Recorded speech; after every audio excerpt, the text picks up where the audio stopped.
My name is Mike Hamm. I'm the C.S. Mott Professor of Sustainable Agriculture at Michigan State University and one of the members of the planning committee for the Good Food Summit. And I wanted to tell you a little bit about what the Good Food Summit is and why we're having it now. Why we're having it now is very simple. Michigan, we do not have the luxury of time. We all know that our economy is down and going down further.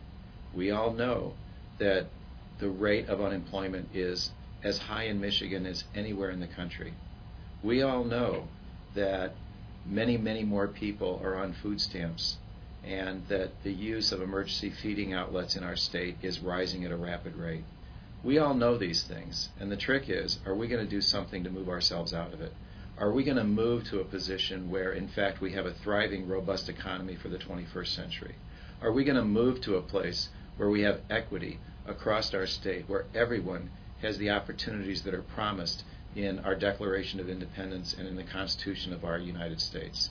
Are we going to move to a place where emergency food is just that? It's emergency, and it's not a chronic feeding supply.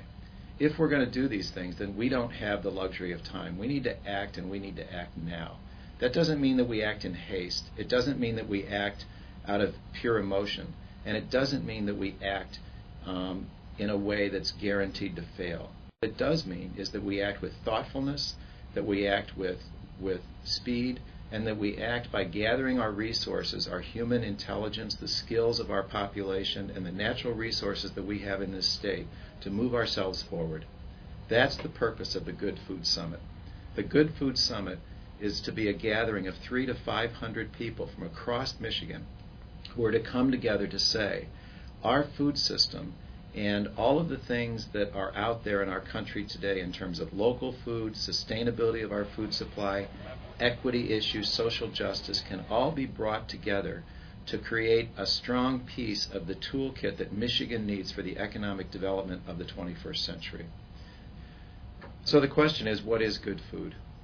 Good food, as conceptualized by the W.K. Kellogg Foundation, has 4 attributes. It's healthy, it's green, it's fair, and it's affordable. Healthy means it won't make you chronically ill, but it's a food supply, in fact, in which the incidence of type 2 diabetes, of obesity, of heart disease, of certain types of cancer are not increased because of the types of food that we eat on a daily basis. Green. Green as in it was produced in a manner that's environmentally sustainable and regenerative. In other words, my 11-year-old daughter, her children at some point, all have access to the same kinds of food and the same breadth of food that I do today. It's fair, as in no one along the production line was exploited in its creation. Everyone is paid a fair and living wage. It's affordable, as in people of all socioeconomic backgrounds, of all ethnicities, of all groups in this country are able to purchase it and have access to it, so that no one is limited by the food that they consume in their abilities to reach their potential, that no one is denied the opportunity that we offer people in the United States. The question we can ask ourselves is, why do this now beyond the economic needs of the state of Michigan? And I think there's another important reason. One of the things that I think it's very important that we do is that we don't restrict our possibilities in the future, but we keep open as many possibilities as possible. Right now, if we look at our food supply, an increasing percentage of our fruits and vegetables are coming from non-domestic sources. That means outside the United States. And half of what we produce in the United States is coming from the state of California. Now, neither one of those are in and of themselves good or bad, but they are. The question to ask ourselves is, in the future, will we be able to source our fresh fruits and vegetables from those same places? I think there's a very, very strong chance the answer to that question is no. If we look around the world, if we look at water pressure and freshwater resources in various countries and in the West and the Southwest, if we look at population growth in these same places, what we can be pretty well assured is that water for agricultural production is going to decline in the future in many of these places where we currently get lots of our food from. Population increases is going to take over some of the land that's currently used for production.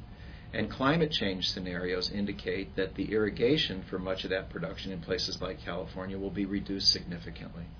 What this means is in fact, that those current production centers where we source a lot of our food from may not be available to my daughter and her children. What does that mean? That means that we should act now to distribute that production across the country, to increase the production of food that we get out of Michigan, to build that base of skill, knowledge, and the preservation of our land base and our water to be able to do that production and do it now. Now, maybe those projections are wrong. Maybe that won't happen. The question is, what do we lose if we act now? And the answer is, we lose nothing. We gain a more robust economy. We gain more opportunities for our population to engage in different professional careers as they go through their lives. We gain in the ability of our population to get a healthy diet on a daily basis and reduce the public health burden and the health care costs.